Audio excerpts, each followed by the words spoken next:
Here behind me is the newly rebuilt Greer-Lingle Middle School, and it looks vastly different than it did just a year and a half ago. It's been months and months of planning, construction, and adapting to a different learning environment, and now the building is as good as new.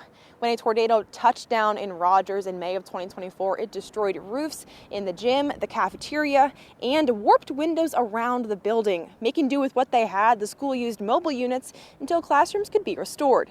They built new roofs, added a couple thousand square feet, and created a safe room where students can shelter in case of future dangerous weather. And today they'll cut the ribbon on this new space.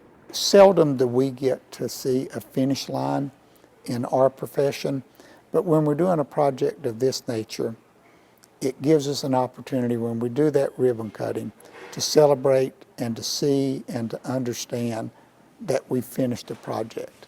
And so for us, it's kind of a culmination of a lot of hard work, dedication, and hours put in. And he said this all would not have been possible without the help of teachers, school staff, architects, and their construction team all working together. They'll hold that ribbon cutting this afternoon at 4. Live in Rogers, Cameron McCrory, 4029 News.